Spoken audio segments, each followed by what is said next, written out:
Hello, welcome to the West Coast Biased. I'm Andrew Nemec, joined as always by Jason Suke and Nemec. Suke, it's been a little while. We made it to the Super Bowl. We discussed a Super Bowl, and then we just sort of let things hang for a week or so. Time to get back after it. There you go. I mean, it is that Super Bowl hangover when you kind of finish, like you have to like start relating to your family again, and you're like, what do you do? And like the Olympics hit. We can talk about like pairs ice dancing. I can talk about twizzling. I've learned way too much about obscure winter sports and the drama behind the biathlon. So yeah, that's pretty much like I just kind of fell into that whole like winter Olympics trap. It's like consumed me over the last 2 weeks. I'm a big hockey guy anyway, so I always enjoy that. But it is kind of weird when football ends and because it consumes so much of your life. If you do what we do, and if you're just a fan, it really does consume, 6 months of your life, and then you get like a little break, and then we got to get into the draft stuff, and you got the combine coming up, the Underwear Olympics, and then you start looking at some of the coaching stuff, and before you know it, and that's the beauty of what the NFL, in some ways, college football has done, is they've made it a 300, maybe not 365, but they made it a 355 sport. Where they've done a better job than everyone else in making sure that something stays relevant. College has this now, whether it's the transfer portal or the recruiting cycle, and then you got spring ball, and they've found a way to make it relevant all year long, and it's kind of the ultimate male soap opera. Speaking of soap operas, who knew curling was going to be like a thing that I thought we talked about it on primetime, that curling was the most accessible sport potentially for the average Joe. I don't know if I could keep up with the heat of the trash talk in curling. I don't know if I could. Well, and it's between the two nicest countries in the world. Like, I love the Canadians. It'll be if it's Canada and the US, it's hard. I go up to Canada every year. I love Canada, and they're the nicest human beings on the earth. And then my mom was born and raised in Sweden. So I have a Swedish flag out in my garage. I've got Swedish stuff around. I've got a lot of the Viking stuff. We're all Scandinavian in my family. And if there's a second nicest group of people in the world, it's the Swedes. Right. And you got the Swedes and the Canadians mother effing each other back and forth over curling. Yeah. Like, you couldn't make that up. Let's take the two nicest groups of people on the planet and put them in like the most calm, mundane sport you could have. And now we just start swearing at each other. And that's welcome to the Olympics. We've had back-to-back wildly unpredictable Olympics. One, we had the Swedes and Canadians getting into it in curling. And then we had a white woman from Australia who apparently was the breakdancing story. Yeah. Just some serious upsets, right? Yeah. Some serious upsets.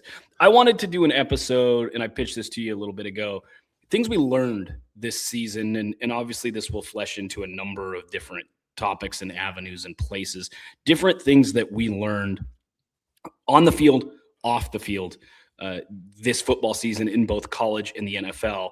And my first one is media.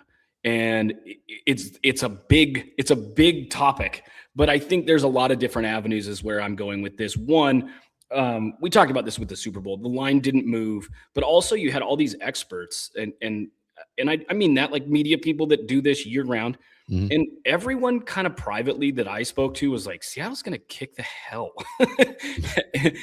out of the Patriots in this Super Bowl. And yet everyone, because no one wants to be a meme of I picked Seattle by 21. And these are professional athletes. Even if you think Seattle would blow out the Patriots, which I did, there is a world where Sam Darnold craps down his leg and throws 2 pick sixes and they lose. That's football. Even if you think a team wins 90% of the time, there is that 10%. Nobody wants to be a meme. So the predictions, I looked at literally, I'm going to say between 60 and 100 predictions from different experts. Mm-hmm. I saw one prediction that was more than 13 points for the Seahawks. Yeah. And that's what a lot of people privately thought.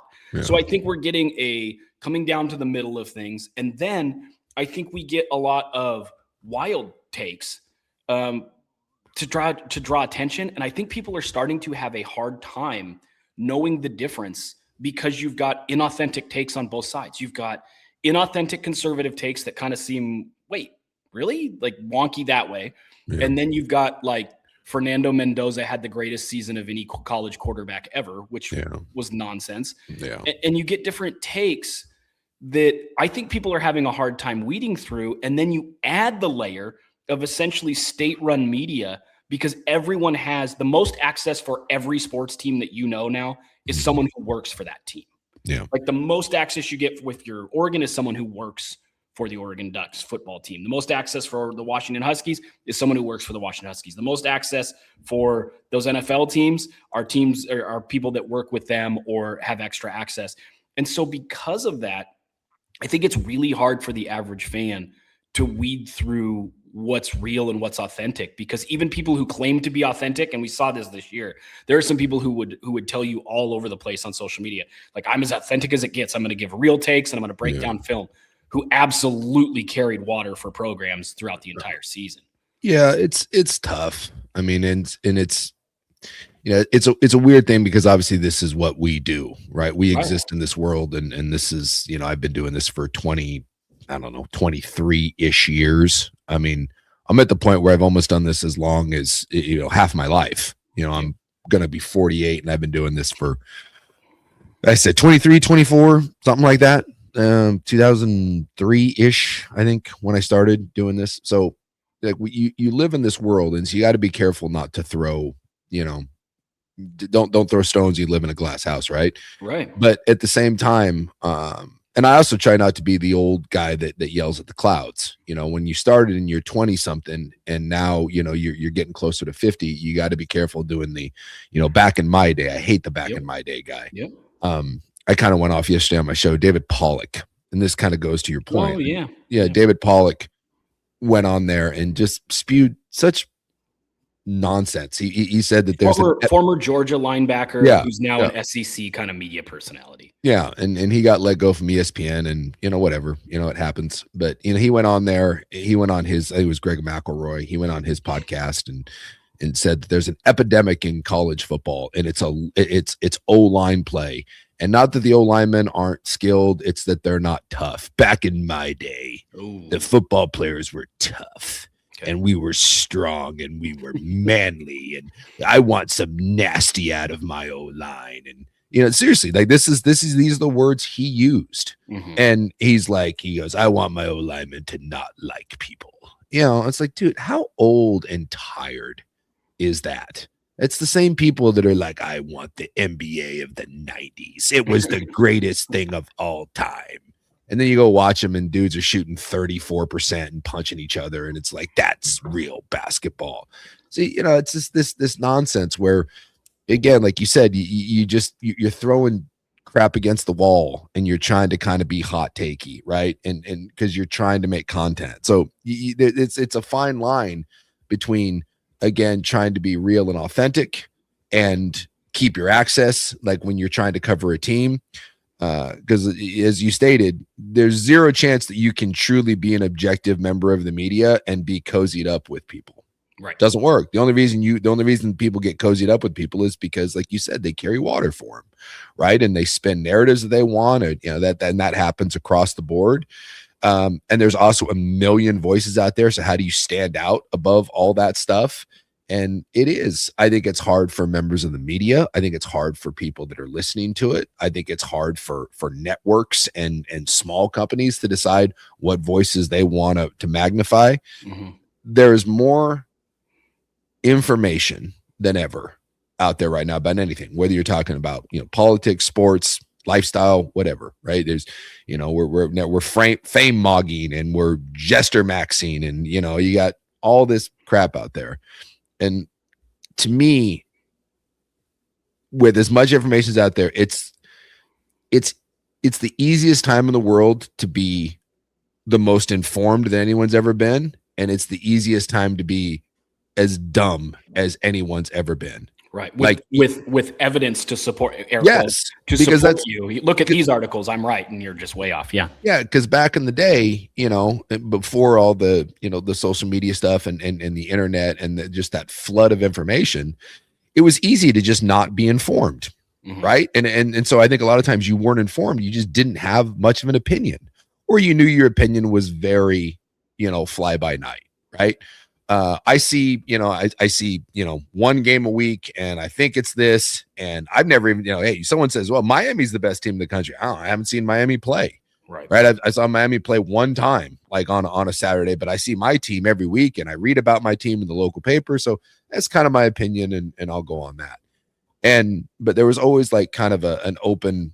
I think people had more of an open mind. It's just like I don't know, right? I don't know. This is where I think I get my news from, and that's that. Whereas now you get to see every game, you get to hear every voice, and like you said, whatever opinion you have gets to be magnified. Right. If whatever your bias is, if you think the SEC is the greatest thing in the world, there's a million people that will tell you that the SEC is great. And if you think the SEC is garbage, there's a million people that tell you that the SEC is garbage. So right. I do generally feel bad for people sometimes having to sort through information and decide what's real and what's not and who you can trust. And I'm with you, man. It's harder than ever. And I sympathize for anyone listening to this or anyone that listens to my show or reads your writings. You know, I just appreciate, you know, people that trust that you're going to get a good opinion. It may not always be the turns out to be the correct one. And that's the other one that you kind of mentioned, like with people not wanting to go out on a limb. Yeah, I do think there's people that don't want to put themselves way out there on a limb, to one, be embarrassed, to two, not be confident. And it's kind of the gotcha thing. You know, the amount of times over the 20 years I say something and then it turns out not to be the case, and people come back and do the screenshot. Oh, really? Look at this. You thought this. Yeah, dude, if I knew what had happened, I wouldn't be in this business. I'd be gambling for a living. Right. would be a millionaire. Right. But, you know, it's just the state of the media. And again, it's hard because I'm in it, but you know, to say that I think that where we're at as a media culture, to think that's a good spot or to think that that's in a good place, boy, that's I have a hard time. I have a hard time saying that. I think it's I think it can be a really ugly space, but hopefully it can be a fun space. And I hope people find this or find whatever podcast you like, whatever radio show you like, whatever site you like to get your information on. Ultimately, if you think that it entertains you and that you come away a little more knowledgeable and a little more informed, I would encourage people to seek those out, and not necessarily the one that's being propped up, not necessarily the one that's being highlighted, or not necessarily the guy that's just yelling at you all the time. Right. I find that and this goes for anything, the louder someone is, I would, how do I say this? You know, again, I want to be careful because you got to be careful with blanket statements. I do actually try to pick my words. I know you do. Somewhat carefully. And there are people that can be very loud that I think are fine, right? But for the most part, if you start raising your voice, and you start to be the guy that yells, it usually means one of two things. And by the way, I'm guilty of this too. Like if I'm in my personal life and I start raising my voice, it's usually because I'm losing the argument, right? Mm-hmm. It's usually because I'm not real confident in my point. Mm-hmm. And I guess that's my thing. There's people out there in this world that get by on not intelligence, not smarts, not knowledge. They're just louder. Mm-hmm. And the louder you go and the more, I don't know, convicted you are in the bullshit nonsense you're spewing, we have a tendency to believe that person. Well, he's very angry and he's very loud, and so he must really believe in what he says. And oh, that guy must be knowledgeable because he's just loud. And that's the louder you get in a conversation, especially in something as silly in sports. I'm looking at you, Mick Cronin, or anyone else. The louder you get and the more Tufferton you pull, you know, that usually means that you don't have a lot of things to back it up.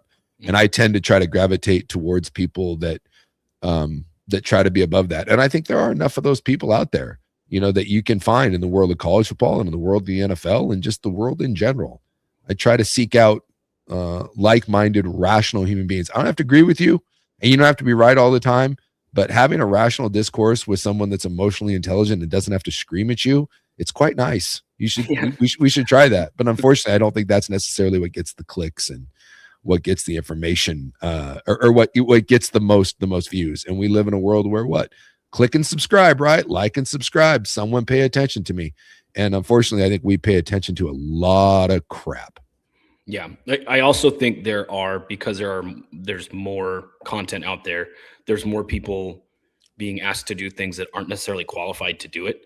And so the streamlined take is easy because you're aggregating. You're not doing research, and that's a bigger inside baseball kind of media topic, but it does play out right now with NIL and the transfer portal.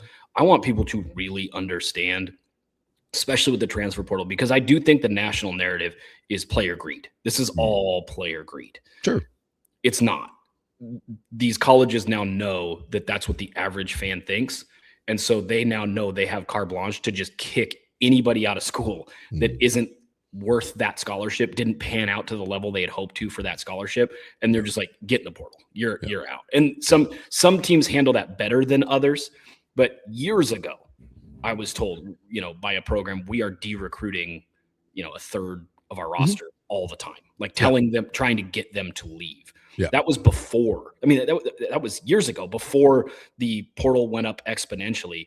Teams are literally having meetings like, hey, if you're here, you're never going to play. And your fourth string, we have walk-ons that we want to get reps because they might pan out. You ain't it. Yeah. So you might as well leave. And those kids aren't getting picked up. And the narrative is, look how many kids are in the portal. And we think it's greed. Only about the top, 5 to 7% of the portal is getting paid a good amount of money where you go, yeah, this is a climb up. And then there's a chunk that's making lateral moves or, a coach change, so they move. And then you've got over 50% that just aren't finding second homes, or they're being told get out and they have to go down a level or two. The narrative on big topics right now is really alarming because I see it. And I bring up recruiting because I see it firsthand, and I know it's a topic I know so well. I imagine this happens in every avenue, right? That you have somebody who's an expert who goes, the mainstream media or the main crux of this conversation is just wrong. When we talk recruiting and we talk transfer portal, the way the average person talks about player empowerment era is just dead wrong. Like all these lawsuits that these players have to come back to school and all that, the NCAA is in love with this. Yes, they're losing cases, but you know who looks bad when a player has been in the NBA for 4 years, tries to come back? The players. It makes the players look bad. And all they're doing is saying, yeah, keep suing. We're not gonna hold up anything, because the more ridiculous you look, the more likely it is that the idea, unionizing and having a players association, the more likely it is that gets kicked down the curb, and that further down the curb and further down the timeline. And that's the only thing they're actually fighting against. They love these lawsuits. It makes the players look insane, and players are taking advantage because they're stacking rights. And you'll have people who are willing to take up these causes because every time the player side wins an argument, when they eventually do sit down at the table, they have more leverage. And so that's what you're having right now, is a big pissing contest between let's get as many ridiculous rights as we can, and on the player side, and the NCAA going, go ahead, you're losing the public. And when we sit down, no one's going to be on the player side when we actually finally have to unionize. Yeah, there was that theory out there, and originally, it's kind of like, man, is that cuckoo? And then you kind of start thinking about it, and you hear from some people, and you're like, oh, it's not so crazy. The idea is the NCAA is letting go of the steering wheel on purpose because they want it to crash in the mountain. The only way that this gets solved without a collective bargaining agreement and paying players is government intervention. And the best way to get government intervention is to have it come be a big stinky mess. And yeah, I do think that is something that's out there that doesn't get talked about a lot. But yes, I think the NCAA secretly behind the scenes is somewhat happy that this is crashing into the mountain. I think they'd prefer it if they could keep their thumb on everybody like they used to, but that train left the station a long time ago. And so, the two choices at this point are come to the table and come with something that's fair and that's involves the players, or just have the government come in and be like, well, people are really unhappy about this, so here's antitrust protection and kind of do what you want to do.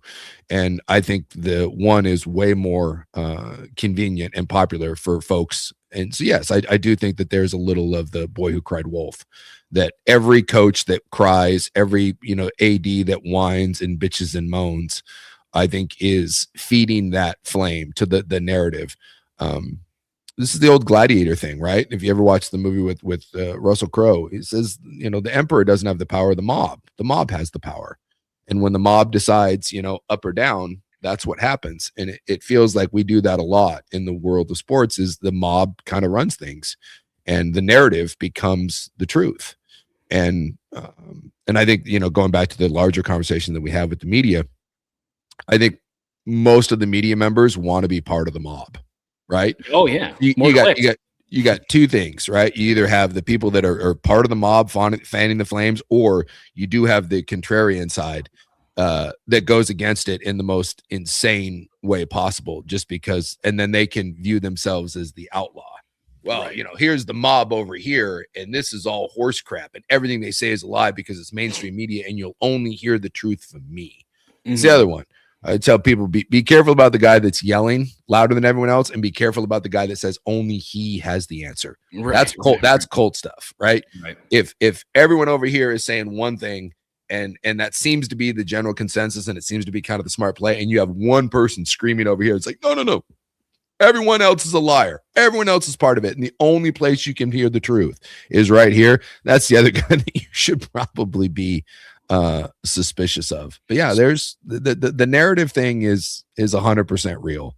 And I've had that where I'll kind of sit back and be like, man, how did we even get here? How did that become the narrative? And like you said, whether that's, the recruiting thing, whether it's player rights, whether it's the score of a game, like we said with the Super Bowl, how do we collectively sit around and we talk ourselves into, oh, well, we all think it's going to be this. And it's groupthink. Groupthink, and because this media thing has gotten so big, groupthink tends to be the end all to be all. And again, this is, be careful throwing shade at people, but so many people in our industry don't really do work. They just go off groupthink. The amount of times if you hear someone, well, I didn't watch it, but I went back and saw it. No, you didn't. I mean, I actually do sometimes go back. And that's where I said, be careful, because there are those people that go back and watch, and there are those people that go back and watch games and are kind of nerdy about it. But the amount of times I take that shot, don't you? Have to call me a nerd. The amount of times I do. I mean, God, I have NFL Plus, and I watch game film at times, which is like, believe me, when I'm doing it, I'm like, what am I doing? Or I find myself, Ted Nguyen, a guy covers the Niners. I'll sit there and I'll watch his breakdowns, and I'm like, God, what am I doing? Like, God, find something else to do with my life.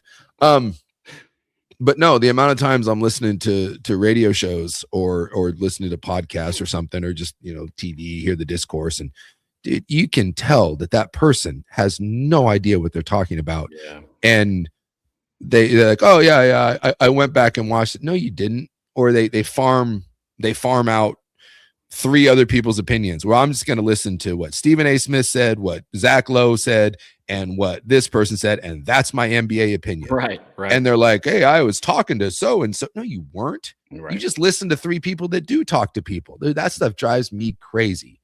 Yeah. Right? I'm hearing that NFL inside, the NFL execs, you're hearing from 3 people. And the same 3 podcasts that everybody's listening to. Yeah. Now you've taken that and you formed it as your opinion, and you're putting it out there as the original one. And that's where it's rinse and repeat. So you wonder how groupthink goes. There's a handful of people that are big influencers, right? And that influence thing is real. And the handful of people in the media that drive that narrative, and then so many other people feed off of it, because instead of watching something or forming an independent thought or going against the grain or whatever, it's easier just to fall in line and be like, well, I don't know, I don't really want to kind of dig through. I'll just take you, and you, and I take that and I'll make an amalgamation of your opinions. They become my opinion. And now I fed into it. You do that 1,000 times over, and now the general consensus is this. Right. And sometimes it's impossible to not fall into that. Like I don't follow the NBA super close, and I don't, I'm not a Major League Baseball expert or whatever. So again, I try to find people that I can trust. And there is an element of that where, if you have 10 people that are paid to do this, that are in high level positions that you have some sort of respect for, and they all kind of say the same thing, it is kind of natural that becomes the narrative. Right. And, I can sit here and be critical of that about certain things, but I'm just as guilty as anyone else falling into that. Because again, I can't consume. I try to consume as much NFL and as much college football as I can, and I try to form independent thought. And even in those realms, right, I'm going to be victim to other people's opinions and swaying mine. But outside of that, when it comes to the sports world, dude, I can be as guilty as anyone else. Is where do I get my information? You know, you're trying to cull it from somewhere. I'm not inside the Olympic locker room talking to the Olympic hockey team. So if I read an article from someone that I've been reading for 12 years that follows Canadian hockey, I'm going to trust that that guy has some sort of legitimate opinion. Sure. Right. And so in some ways you are at the mercy of those people, which will go back to my original point, is it's so important to find people that you believe in or trust. Maybe not blindly, maybe not 100%, but you know, the where you choose to get your information is largely going to determine where your point of view is skewed. And that is on everything on earth, because again, there's so much information out there. You know, you have to take it from somewhere. Yeah. So choose carefully about where you get it. I like that you do this with me with prospects. Like the one I remember very clearly recently is Arch Manning. Yeah. And there was all this buzz about he's the best thing ever. And you were like, okay, you know, you've seen him. How good is he really? And I was like, he's not, you know, I told you he's not generational.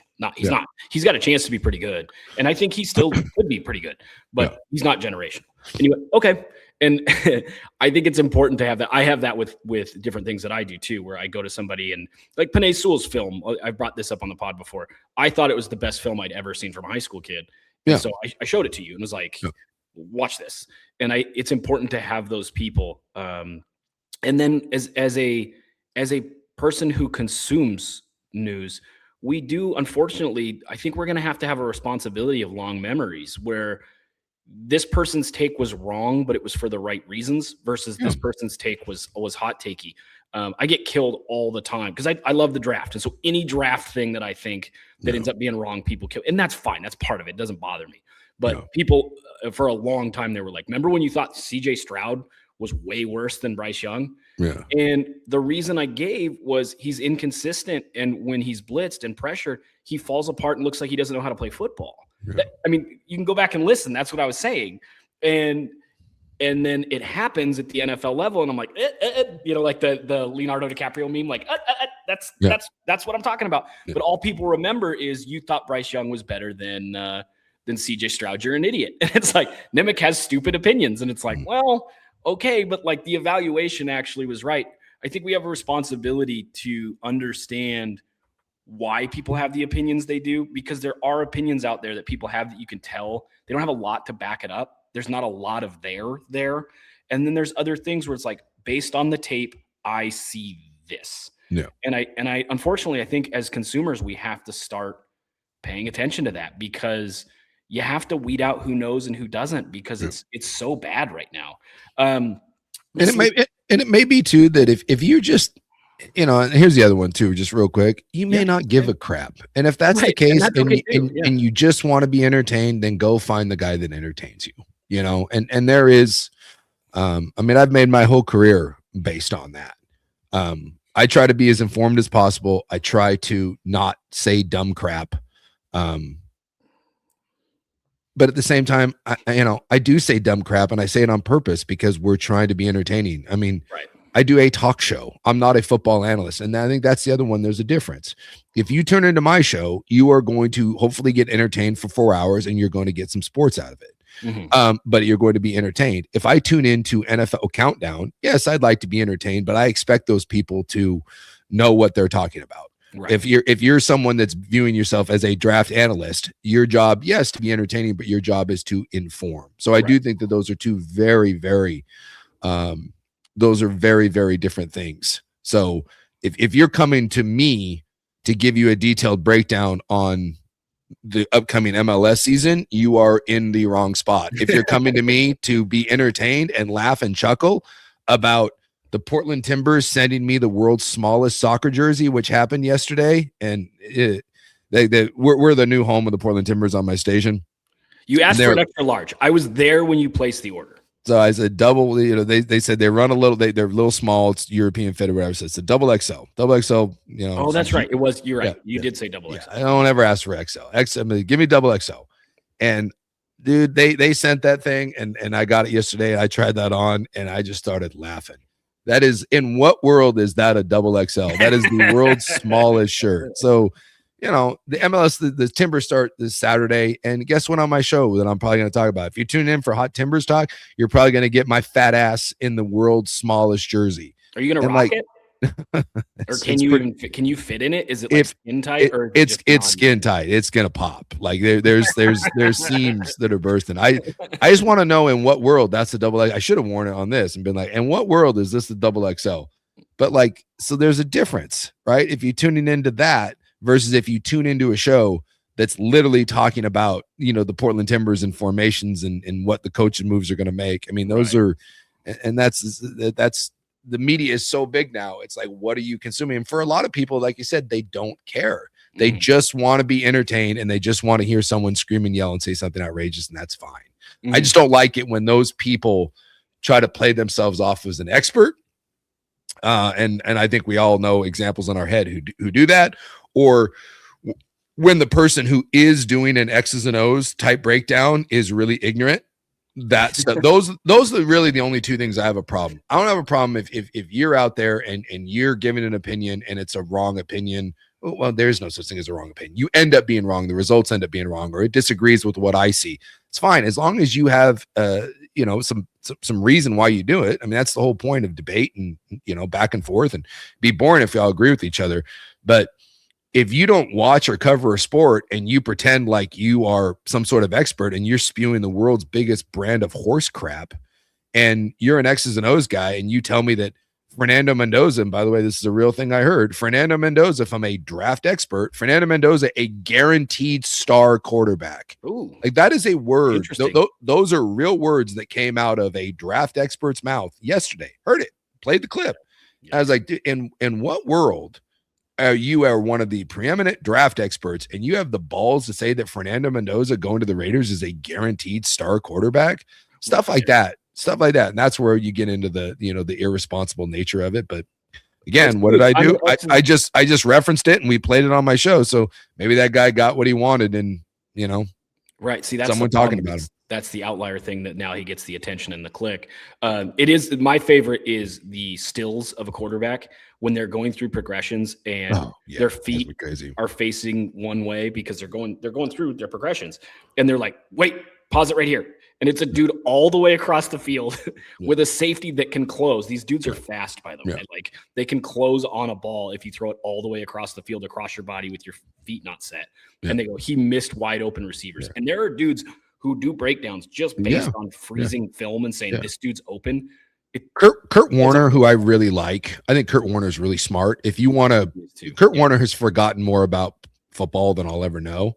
And I think he does a nice job, and he'll push back on people, which I do appreciate. I like that too, yeah. It's like, hey, this is a pure progression, and the guy's on his fourth progression, and like you said, his back's turned, and there's a guy on the backside that's 37 yards away running a corner route, and someone, like you said, someone circles and be like, what happened? What happened? And Kurt Warner's like, are you kidding me? Yeah. There's that one, like the one play I remember is the Dante Moore against Indiana where he could have had a touchdown over the top, right? And he didn't throw the ball. And so many people, there was little cover two looks. There was the two high safeties, and they rotated in where it ended up being a single high safety. And Dante Moore didn't throw. I think it might have been Sadiq. If he just throws the ball. And I was trying to tell people, it's like, yes, if you pause that, it looks like the biggest blown thing in the world. But when Dante Moore reads, cover two and looks, and there's a safety standing like right in the middle back there, his first thought is, crap, safety's deep, can't throw it. And he's off to looking at something else. Well, it turns out the safety kind of botched it, didn't get depth. All of a sudden his receiver's behind him. But you try in 1.2 seconds with a defensive lineman barreling down your face to make that. Was it the wrong read? Yes, it was. Mm-hmm. Is that a really hard read? Sure. In fact, Indiana purposely called the play they called to confuse him on that read, and they won the national title. They were good at it. It worked. But so the narrative now becomes that Dante Moore is a bum, and I can't tell you how many Duck fans told me that, where they're like, well, he had a touchdown. All he has to do is throw the ball, and I'm like, oh my God. Yeah, guys, there's just more nuance to that. But that's, again, we basically spent 30 minutes talking about it's the complicated state of media right now, and it's hard. Yep. It is hard out there, and we are people that do this for a profession. Imagine you're just John Q. Public, and you're a Duck fan, you're a Beaver fan, you're a Cowboy fan, Niner fan, Seahawk, whatever, And man, you're trying to consume 20 to 25 minutes a day of some information coming into your brain. You don't have time to sort through all that. Yep. And so you just, you take what's being beamed into you, and hope it's good, reliable information. And whether it's coming from you, me, Mel, Steve, 1,000 other people, just remember, take everything with a grain of salt, right? Take everything you see and realize that nothing anyone tells you is ever going to be 100% the gospel truth, because so much of what we do is opinion and conjecture. Don't listen to Mel. No, don't listen to Mel Kiper. He may have been the one that said Lord. Fernando Mendoza guaranteed starred quarterback. He's a narrative dude. I about fell out of my chair. He's a narrative dude. Go back and watch this Shedeur Sanders stuff. I've said all along that he had a third round grade for me. That's about where he was. He has some positive. He has some negatives. Anybody who said he's obviously great, well, go watch what he did this year. I mean, come on. My number 2 thing that I learned is, if you see a situation and you're starting to stack 1% outliers in results, something's wrong. And this expands in just life. But where I saw this and where I learned this rule or gathered this rule this year is watching Oregon State. So you first see, I heard rumblings, and you never hear rumblings in fall camp that there's issues. And I started to hear there's issues in fall camp. And I'm like, oh boy, okay, it's a little early for issues, but okay, put a pin in it, move on. Then the special teams looked 1% bad, in the 1% worst I've ever seen. Then Trent Bray drops an F-bomb at halftime. That's the 1% bad. Then Jabari Johnson, their backup quarterback, says in a press conference after a game that there were guys on the team that started quitting in week 1. And you still had people, including Scott Barnes, saying basically it's ridiculous to review what's going on with Trent Bray. And eventually he did, and he fired him. However, if you see a 1% situation, like the special teams is an abomination, you can have one-off disasters.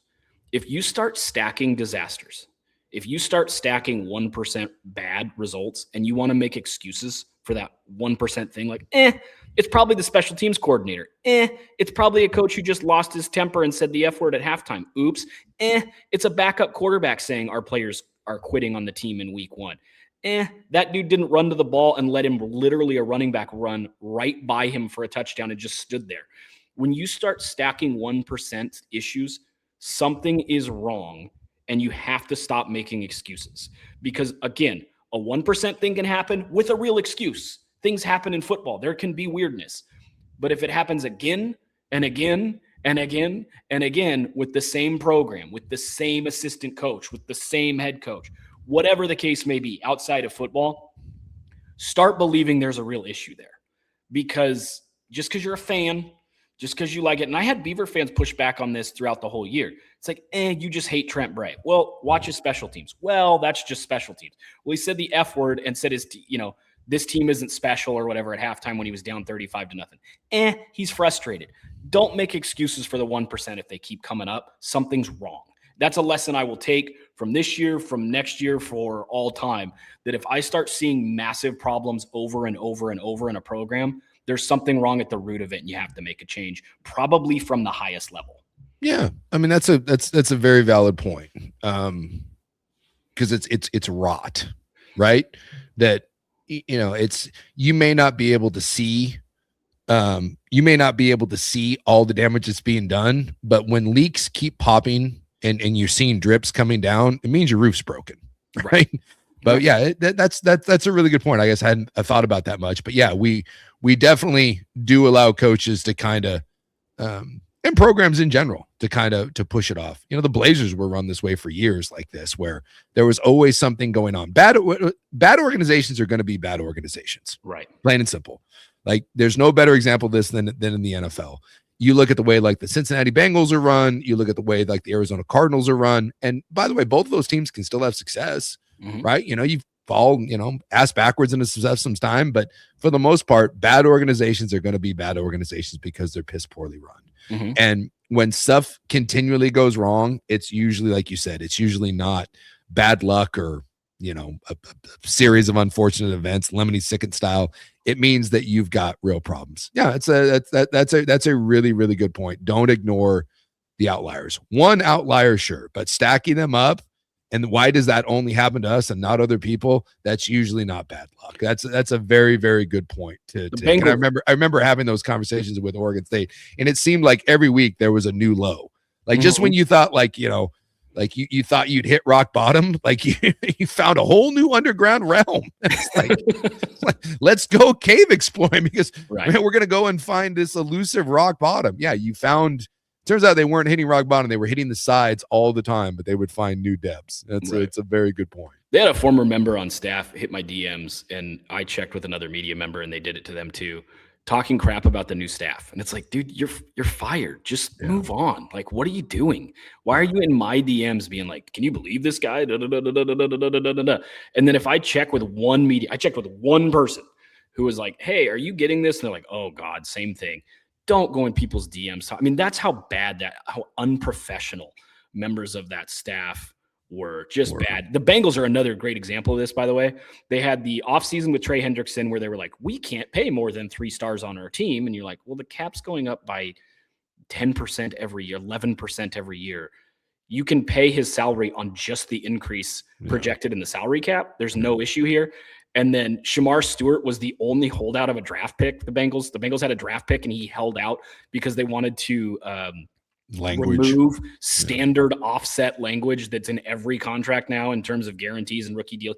Every other rookie signed. So the Bengals are a one-off there. They don't address their O-line. Again, that's like a 1% issue, the Andrew Luck, Joe Burrow of it all.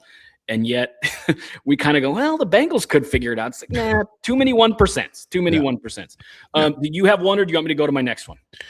The one thing, if you want to say, like, to me, kind of what I learned, and again, we'll stick in because we're kind of bouncing back and forth, but mainly we're talking about college football. It's the world has changed. That's what I have learned, right? And I am not going to make sweeping judgments based off of 1 year. I won't. Right. So this idea that Indiana has changed the way everyone's going to run their program. No, I don't believe that. But the world has changed because in no past world could Indiana win a national championship.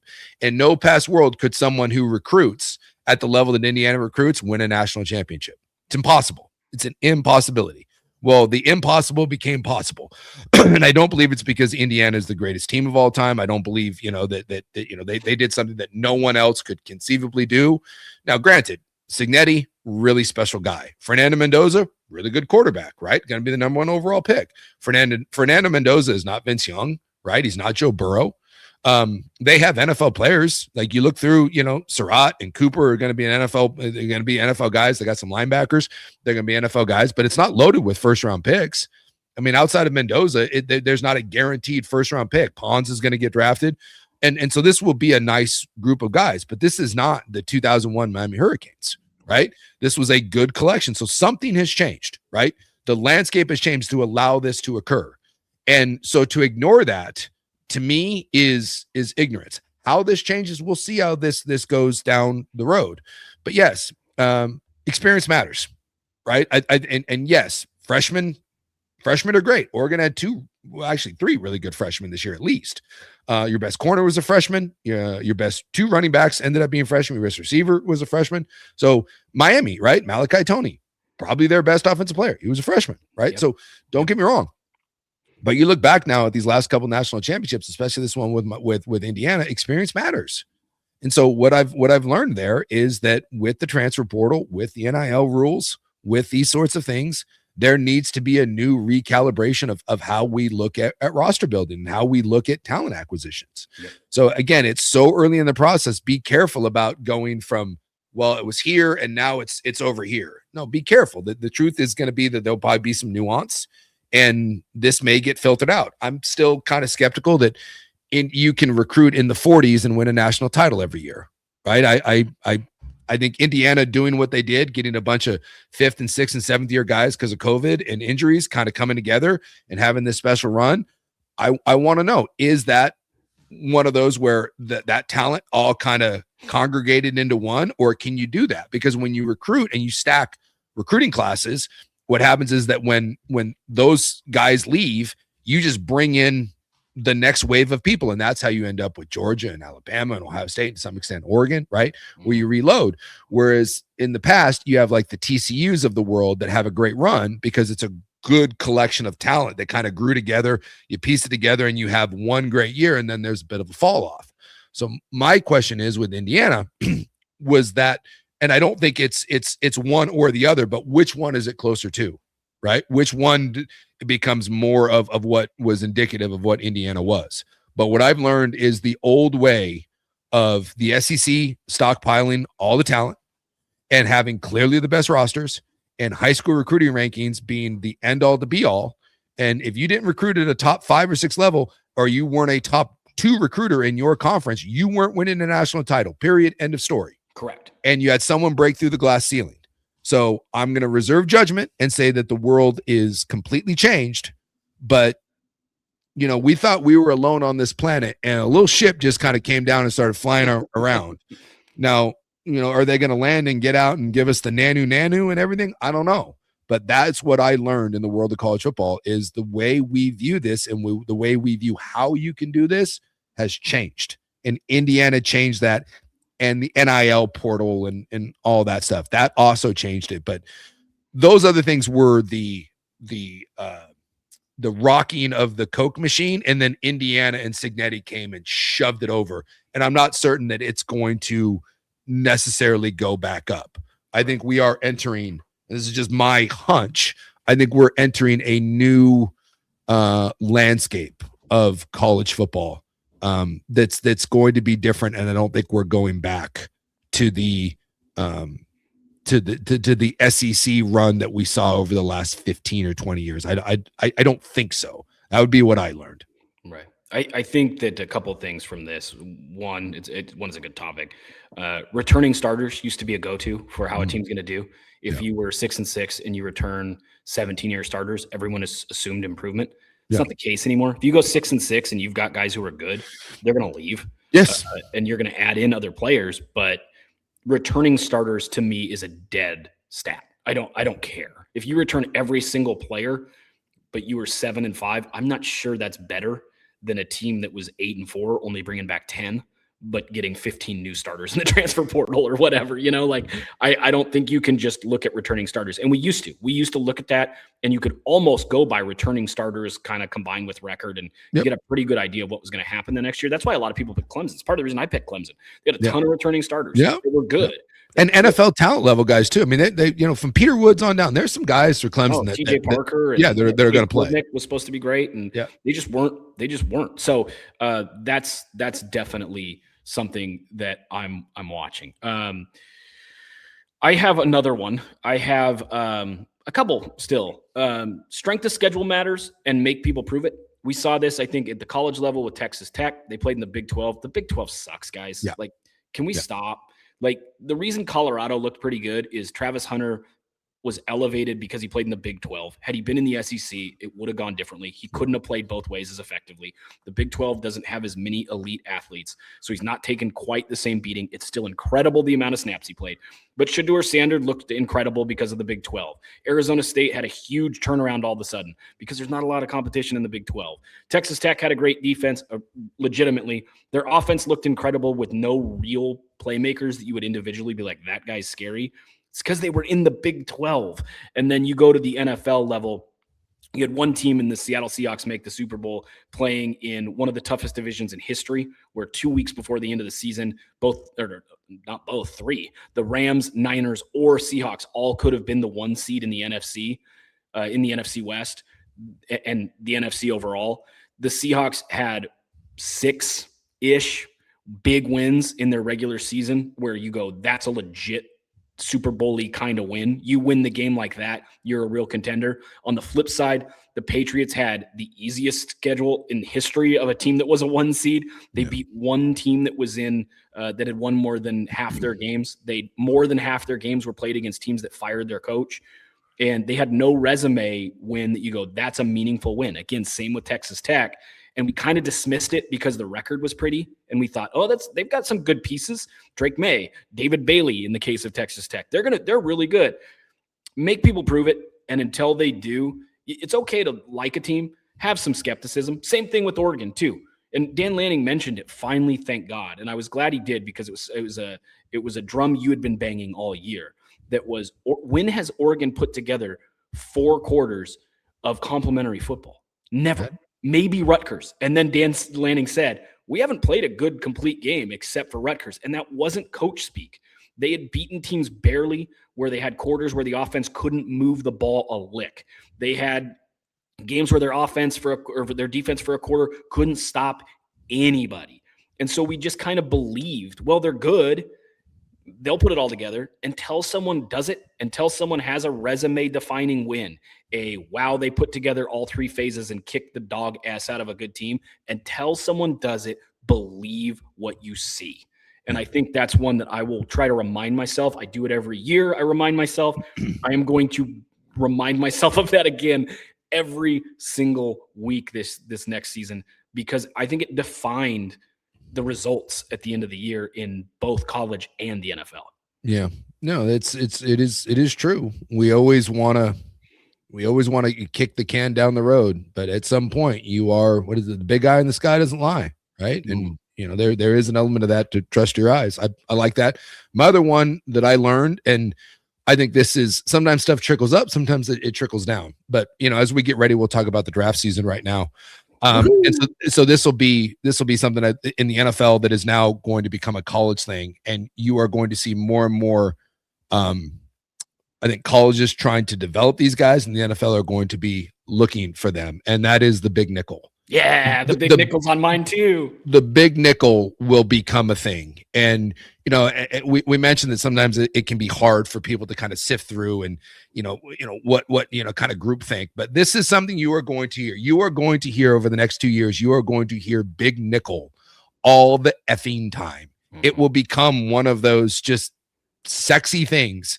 And I'm not going to say that Nick Umanyori is the end all to be all, but he's going to be the guy that people are going to point to, because it's never just one guy. But the way Seattle deployed him, and Weatherspoon was a nickel for Seattle his rookie year too, and what they used. Mm-hmm. But this idea of now being a nickel team that can stay in nickel, and when the Seahawks played the 49ers that last game, they didn't run one snap that wasn't in nickel. Every single snap they had was nickel or dime, and San Francisco couldn't run the ball on them. Even in heavy, even in heavy tight ends. Yeah. Right. Because you've seen it now where, and this is kind of X's and O's, and we won't go too deep into the woods, but there are a lot of teams like Sean McVay and the Rams run a lot of 12 and 13 personnel, which is where they're using 2 and 3 tight ends. And the idea is you're playing so much nickel and you're playing dime, we're just going to punish you. Mm-hmm. But if we can't, and he said this, Kyle Shanahan was doing analysis pre-Super Bowl stuff, and they had them all up there. And he said, if they can't run the ball on Seattle, they are done. You cannot live in a world where they can't run the ball. And so you have now like Ernest Jones, and this is like, if you wanted like an organ, like Bryce Betcher should really be thanking Ernest Jones. Bryce Betcher is probably not living in a world where he can be a 3-down linebacker in the NFL on a lot of teams. He can't cover, right? He's just not going to be a guy that's going to be a coverage guy for the most part. Yeah. He's not going to be able to play with elite tight ends, and he's not going to be able to run with backs. But what you're seeing now on some of these teams, like Ernest Jones was let go by the Rams. He was let go by the Titans because he was a 2-down linebacker. And Seattle figured out, well, okay, I'll make him a 3-down linebacker. I'm just going to play with a nickel. Mm-hmm. Play inside the box. All I need you to do is play from tackle to tackle. And you are a really good run defender. Get your head in there, make a collision. You're going to make tackles, and we'll clean up everything, and we're not going to make you a liability. And they play this nickel. And why do they do it? Because they can go find a safety. And this is why Sonny Styles, by the way, is going to be a top 10 draft pick in the NFL. Sonny Styles is one of these guys that was a safety. He's kind of this hybrid guy. And he's not necessarily nickel. He started and moved down, but guys that are like this, that can play in both worlds, guys that can play in coverage and guys that can play down near the line of scrimmage, and kind of the big nickel will become something that will be a trend in the NFL that everyone's looking for. It's a copycat league, and this will be something that defenses in the NFL and certainly in college now, it used to be, like your best players played certain positions, and nickel won one of them, right? There's, nickel and slot have both elevated in the league from where people thought they were 10 years ago. Nickel and slots were for people that weren't good enough to be outside corners and weren't good enough to be outside receivers. And it was just kind of it'd be nice to have a nickel or it'd be nice to have a slot receiver. Some of the best players in the league are dominating from the slot, and some of the best, most impactful defensive players are nickels and being able to be deployed, whether that is kind of like that blitzing nickel, which is what Weatherspoon did his rookie year with Seattle, where they moved him around a lot, or you just play the big nickel where Umenyiori basically plays. He's a linebacker.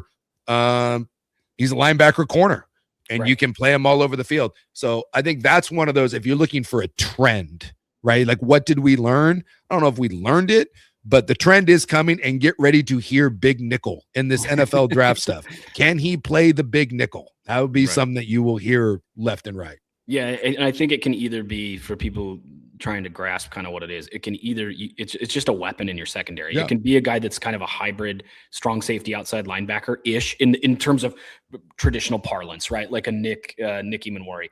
Or it can just be a really sure tackling. The Niners had this with Upton Stout, although he's undersized. Yeah. He's a really good tackler at nickel. That's kind of not what we're talking about, but that nickel can be a lot of different things, is my point there. Witherspoon had 2 sacks in the Super Bowl, I think 6 pressures or 4 pressures or whatever. Some of that was coming off the edge. And then that is different. And I want people to understand that is different than Jamal Adams, the safety that everybody loved, that the Seahawks moved into the box because he can't cover. And that's the complicated piece of what that big nickel is so hard to find. They have to be a plus cover guy who also is a weapon coming downhill.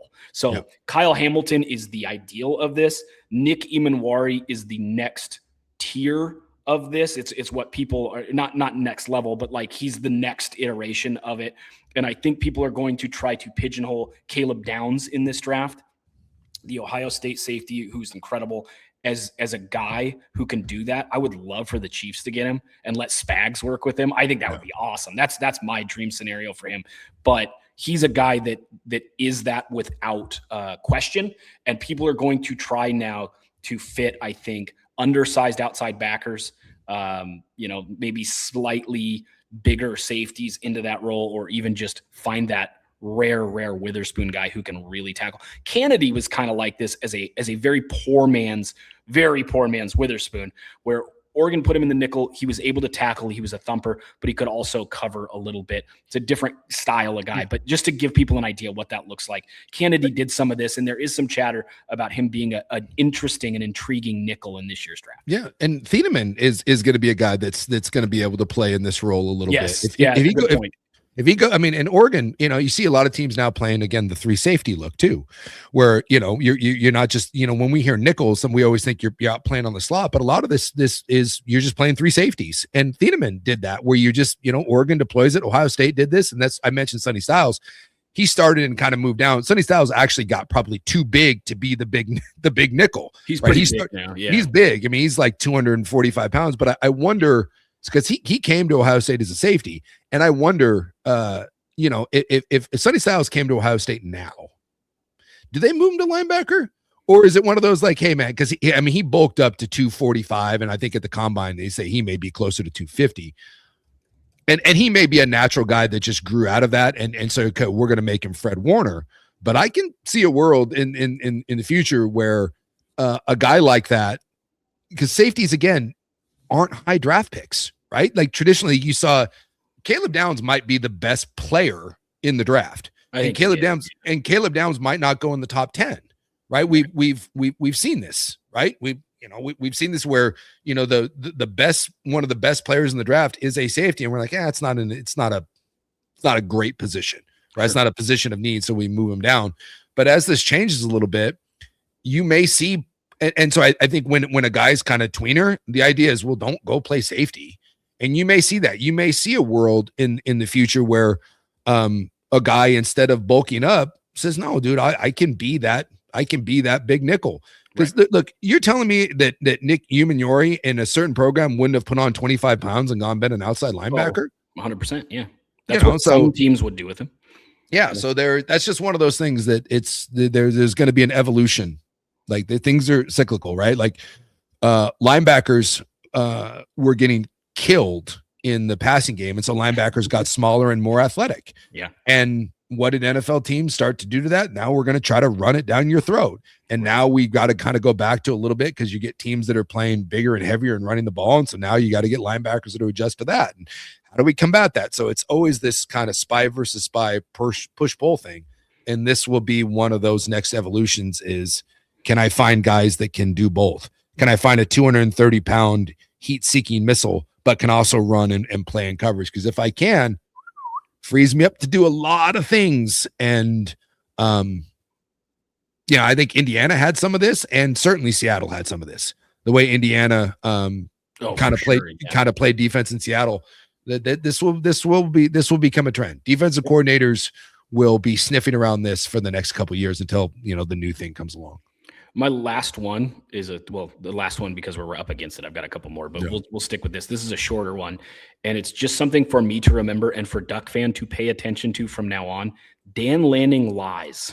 And I like Dan Lanning a lot, but there's this sense, and when there's a new coach, and I've even seen this, they now do the spectrum thing of whether coaches tell the truth. Have you seen those on Twitter?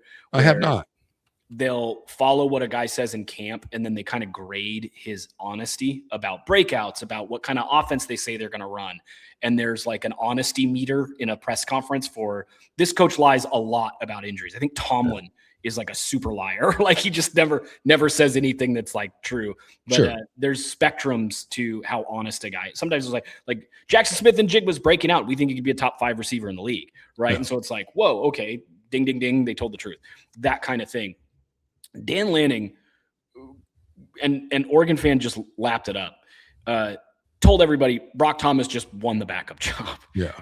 And we said on the pod at the time, Moga and Novosad are just transferring. Yeah. And they need to get him reps because if they leave during the playoff run and Dante Moore is hurt, Brock Thomas is going to get reps and you don't have a quarterback that has any experience. So there's no way in the world in the middle of the season when you've already done spring camp and summer and Novosad looked good and the rumblings were like, Novosad's pushing more, maybe a little more than you'd think.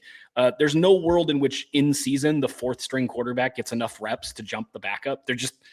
That's not how reps work in season. It's not. They usually work with scout team, and that's a different offense. And you're not even getting reps to prove that you can run your offense. You're often, again, running scout team. So the fact that Dan Lanning was so adamant that Brock Thomas had just won the backup job and was even pushed on it was like, I'm telling, it was like very forceful about like, he won it. I don't know why I'm being asked about this. I just think we all like Dan Lanning. I think he does a good job. He's a great motivator.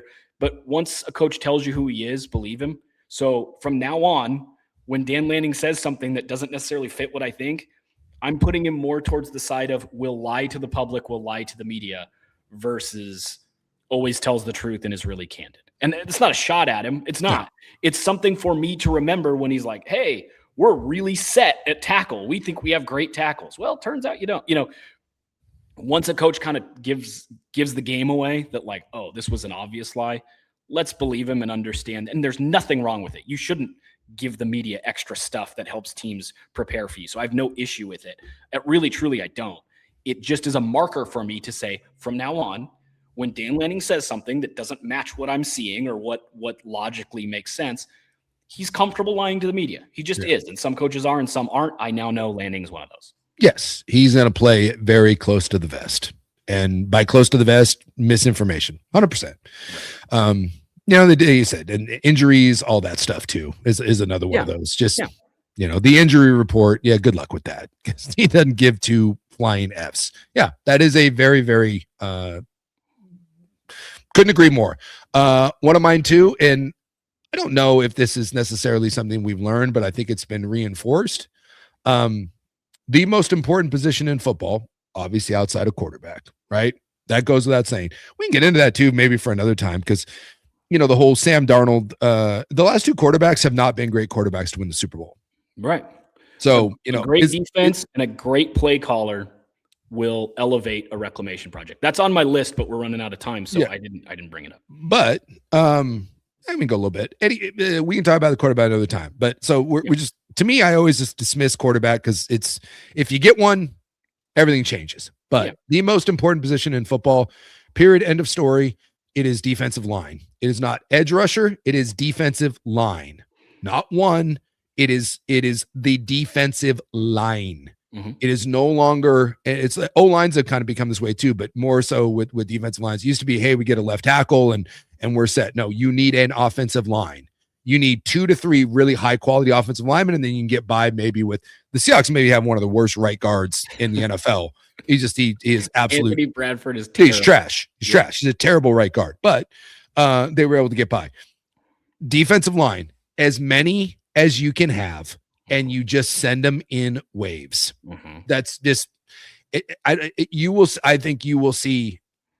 I mean, already, if you want to know who's going to compete for the national title in college football, go find me who has defensive linemen and a lot of them, and a quarterback. Yep. In the NFL, go find me defensive lines, and you're going to see people in the draft. We could have 20 edge rushers and defensive front guys taken in the first 100 picks. Mm-hmm. They are just it is just going to be and now pass rushing defensive tackles. This is the position now. The position of merit right now in the world of football more than anything else. If I had to pick one thing outside of, like, if you're going to give me, if you're going to give me Andrew Luck, right? Whatever. If I'm starting my team and I can be dominant at one position, you're dominant at quarterback. Mm-hmm. But I'd even make the argument that if I had to have a team full of average, would I rather have, and it's kind of a skewed thing because I'm talking one versus a group. But if you told me that I could have a team full of average and a dominant quarterback, mm-hmm. right? Whatever quarterback you want, mm-hmm. or I could have a average quarterback, not bad, average, mm-hmm. but I could have the best defensive line in the game, not best defensive linemen, the best defensive line, mm-hmm. just an absolute shit scary group of dudes. Yep. You might be able to convince me to give me the defensive line. Oh, I would definitely take the defensive line. I don't think that's a debate anymore. Look at what happened. Look at what happened in the NFL this year.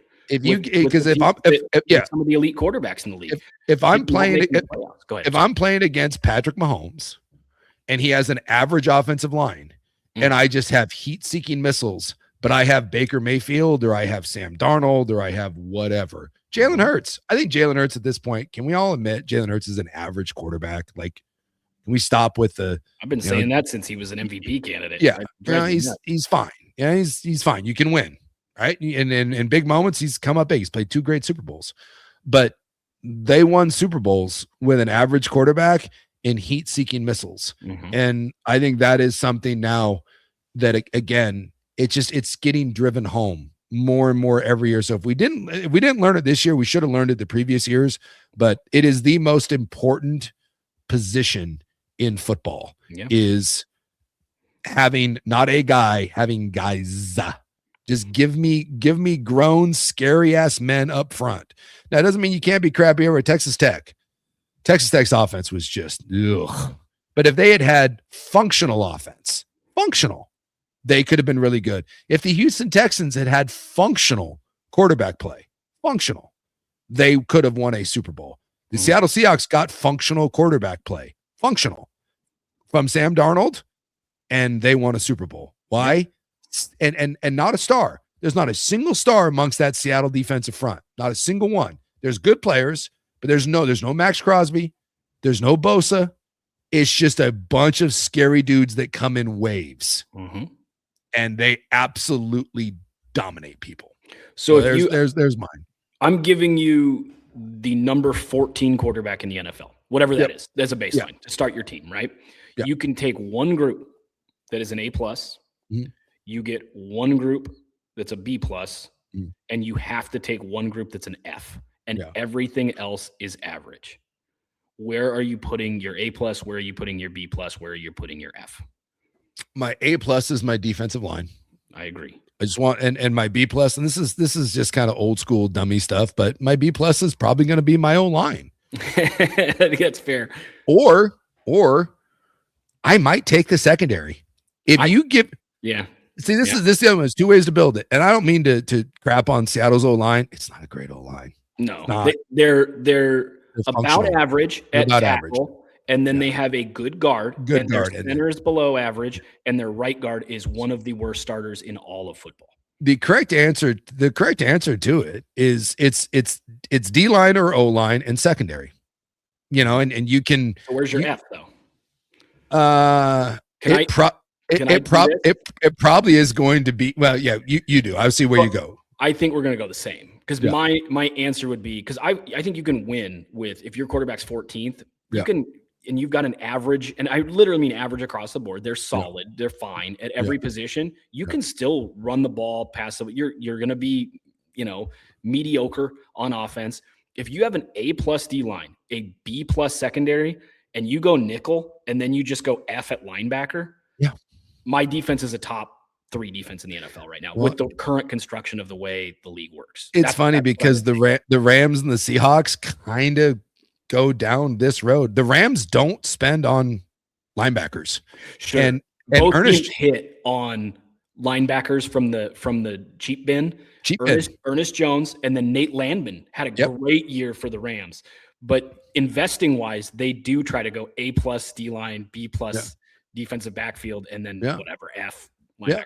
The other one too, like I don't know about F, but I don't think you don't need great receivers. You really don't. Yeah, but F you can't separate. You can't separate. Yeah, F is tough. So F, I was going to say probably running back or linebacker. Yeah. Because again, if you give me an elite O line, I'll run the ball. You can give me shitty backs. You give me a back. You get average O line. No. But I said like if you wanted to build it, if you took a good O line, like if you decided to put your B+, I think you could get by with wonky running backs.